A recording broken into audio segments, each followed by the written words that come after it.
बोलो सावरिया सेठ की जय। आदरणीय साथियों, आप सब जानते हैं आदर्श क्रेडिट सोसाइटी कोई चोर संस्था नहीं थी। इसके संचालक भी कोई ठग नहीं थे कि हमारी पूंजी हजम करके विदेशों में भाग गए हों। 20 वर्षों तक सोसाइटी चली, सरकारी नियमों का पालन किया, कभी घाटा नहीं हुआ। एनपीए नहीं बना कभी भी हमारी सोसाइटी में, मुनाफा कमाया, बोनस दिया, पारदर्शिता इतनी कि सेफ जैसा सॉफ्टवेयर अपनाया जो भारत में स्टेट बैंक ऑफ इंडिया के बाद हमारी सोसाइटी ने ही लगाया। किसी सोसाइटी के पास, किसी के पास इस प्रकार का सेफ सॉफ्टवेयर नहीं है और इसकी वजह से हमारा पैसा आज भी सुरक्षित है। फिर एकाएक हमारे जीवन में सुनामी लहर क्यों लाई गई? ऐसी क्या मजबूरी थी सरकार के सामने जो रातों रात कई जांच एजेंसियों को लगाकर हमें बेरोजगार कर दिया? कर्मचारी, एडवाइजर भूखे मर रहे हैं, निवेशकों की जमा पूंजी पर ताला लगा दिए गए हैं। उनकी सभी जरूरतें अब कैसे पूरी होगी, सरकार को कोई मतलब नहीं है। शुरू में हम सभी ने भरसक प्रयास किए कि सोसाइटी बंद नहीं हो, ब्रांचों में लेन देन चलता रहे, जांच भी चलती रहे, परंतु सरकार तो जैसे पीछे ही पड़ी हुई थी। बिना जरूरी नियमों का पालन किए सारी एजेंसियों को एक साथ जांच में लगा दिया, सोसाइटी के ताले लगवाकर लिक्विडेटर बैठा दिया, जबकि कानून में कई विकल्प मौजूद है। There were so many options were there but the government did not agree to that. हमने न्यायालय की शरण ली, अवार्ड और एएमए जैसे लीगल बॉडीज का गठन करके राजस्थान और गुजरात के उच्च न्यायालयों में रिट लगाकर न्याय की मांग कर रहे हैं, परंतु सरकार यहाँ पर भी कदम कदम पर अड़ंगे लगा रही है, न्यायिक प्रक्रिया में हर तरह से हस्तक्षेप कर रही है। हम निरुपाय हैं, बेबस हैं, कुछ भी नहीं कर पा रहे। हमने हजारों ज्ञापन और पोस्ट कार्ड सरकार को लिखे, रैलियां निकाली, धरना प्रदर्शन किए, नेताओं पर तरह तरह के दबाव डालकर संसद और विधानसभाओं में आदर्श की पीड़ा पहुंचाई, अधिकारियों पर दबाव बनाया। इन सभी उपायों में हमारे राजस्थान के भी कुछ साथियों का विशेष तौर से नाम लेना चाहूँगा। राम बाबू शर्मा, सवाई माधोपुर, भरत कुमार त्रिवेदी साहब विराजमान, मीठा लाल जी कोठारी साहब, ये भी एनर्जेटिक युवा आदमी है हमारे, मांगी लाल जी शर्मा, अरविंद जी शर्मा, विष्णु शंकर जी आचार्य, और आप सभी साथियों के नाम गिनाने चलूंगा तो बहुत लंबी लिस्ट हो जाएगी, इसलिए क्षमा करें। आप सभी जो देख रहे हैं, मैं सबको प्रणाम करता हूँ। आप सबका बहुत बहुत सहयोग मिला। इतना करने के बाद भी सरकार के कान पर जू तक नहीं रेंग रही है। आदरणीय साथियों, इसीलिए हम भुगतान वापसी के ऊपर बताए अभियानों के साथ साथ कुछ और भी गतिविधियां करने को बाध्य हुए। सांवरा आदर्श क्रेडिट निवेशक जागृति मंच ने इसके लिए पिछले 4 महीनों से जब से इस मंच का गठन हुआ है, हमने निम्नलिखित अभियान शुरू किए हैं।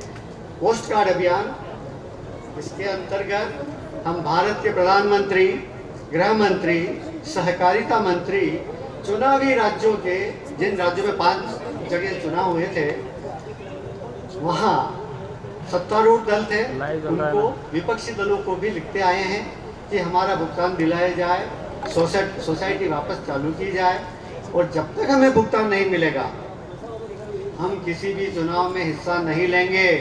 वोट देने जाएंगे तो भी नोटा पर बटन दबाएंगे। अब आज से हम इसी पोस्ट कार्ड अभियान को स्थानीय स्तर पर लोकल नेताओं, अब हमारा अभियान दूसरी तरफ फोकस करने जा रहा है आज से, वो है लोकल लेवल पे अपने को नेता लोगों को अब पकड़ना है, पहुंचना है उनके पास। जैसे गांवों में पंचायतों के वार्ड पंच, सरपंच, प्रधान, जिला प्रमुख तथा विपक्षी दलों के नेताओं को लिखना, शहरों में नगर पालिका के पार्षद होते हैं, महापौर होते हैं, कई अध्यक्ष होते हैं और एमएलए एमपी भी होते हैं, उन सभी को हम पोस्ट कार्ड लिखेंगे तथा ज्ञापन भी देंगे। पोस्ट कार्ड के अलावा इन स्थानीय नेताओं को विज्ञप्ति के तौर पर मिलकर हम ज्ञापन भी देंगे। एक तरह से हम उनका घेराव करेंगे।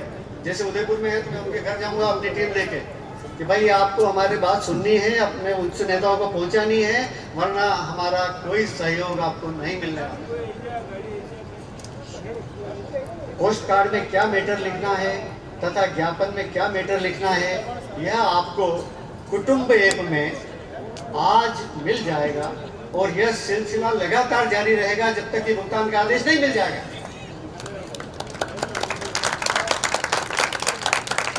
दूसरा अभियान अपना सरकारों को ज्ञापन देना। हमारा दूसरा प्रमुख अभियान है सरकार को ज्ञापन। हमने स्थानीय प्रशासन जैसे कलेक्टर, एसडीएम, तहसीलदार इत्यादि के माध्यम से अपनी आवाज़ भारत सरकार तथा राज्य सरकारों तक पहुंचाई है और यह सिलसिला लगातार जारी रहेगा।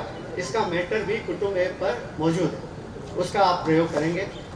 तीसरे अभियान के तहत हम प्रेस विज्ञप्ति और multimedia news channel, YouTube, Twitter, Facebook, Instagram जो भी आपसे संभव हो उसका उपयोग करेंगे और अपनी बात अभी हम अखबारों में छपाना शुरू कर दिया है। अखबार वाले हमारी बातें छाप रहे हैं। हमारी सरकार अपनी जनता के दुख दर्द को दूर करने के लिए कितनी गंभीर है ये हमें अखबार वाले और मीडिया वाले ही बता पाएंगे और वो हमारा मुख बन चुके हैं। हमारी बात प्रसारित करना शुरू हो गया है। आप सभी इन अभियानों में भी पूर्ण भाग लेवें और अपने अपने क्षेत्र में प्रेस मीडिया को अवश्य ही संपर्क करके अपनी बात कहें। यह अभियान अब और तेज गति से चलाया जाएगा। इसमें आप लोग अधिक से अधिक सहयोग कीजिए। चौथा अभियान हमारे मंच की सदस्य संख्या बढ़ाने का चल रहा है और केवल 4 माह हुए हैं तो 8,000 होने वाले हैं 2 दिन में। 7,000 तो क्रॉस कर चुके हैं, 7,500। यही सिलसिला चलता रहा तो हमें इस वर्ष के अंत तक 1 लाख सदस्य हो जाएंगे। 1 लाख सदस्य हो जाएंगे, गारंटी है। अभियान की गति आपको दे दी। इसी संख्या बल के आधार पर हम इस साल होने वाले गुजरात और हिमाचल प्रदेश के चुनावों में सरकार को दिखा देंगे कि गरीबों को उनका भुगतान नहीं दिलाकर वह जो अन्याय कर रही है वो उनको कितना महंगा पड़ने वाला है। कोई गारंटी नहीं कि कोई दल, सत्तारूढ़ दल हो या विपक्षी हो, जीत जाए जब तक कि हमारा भुगतान हमें नहीं दिलाते। इन अभियानों के अलावा अभी कुछ और गतिविधियां हम आने वाले समय में इस मंच के माध्यम से करेंगे, जिसकी जानकारी आपको समय समय पर कुटुंब ऐप से मिलती रहेगी। साथियों, आज हम सब भारत सरकार से मांग करते हैं, ध्यान से सुनिए सर, आज हम सब भारत सरकार से मांग करते हैं कि सोसाइटी को वापस चालू की जाए ताकि एडवाइजरों और कर्मचारियों को वापस रोजगार मिल सके, निवेशकों को उनका भुगतान मिल सके। साथियों, ध्यान से सुनिए, आज हम सरकार से मांग करते हैं, क्या मांग करते हैं सुनिए, जब तक भुगतान नियमित नहीं होता है, जब तक भुगतान नियमित नहीं होता है तब तक सरकार तुरंत अपने कोष से, अपना जो फंड होता है, उनके पास करोड़ों अरबों रुपया फंड उनके पास मौजूद है, डिजास्टर मैनेजमेंट के फंड होते हैं, उनसे आपदा अंतरिम राहत के तौर पर जिन निवेशक ने 5 लाख रुपए से अधिक लगाए हैं, जिन निवेशकों ने 5 लाख से अधिक लगाए हैं, उन्हें कम से कम 5 लाख रुपया दिया जाए। जिनका 5 लाख से कम जमा है उन्हें उनकी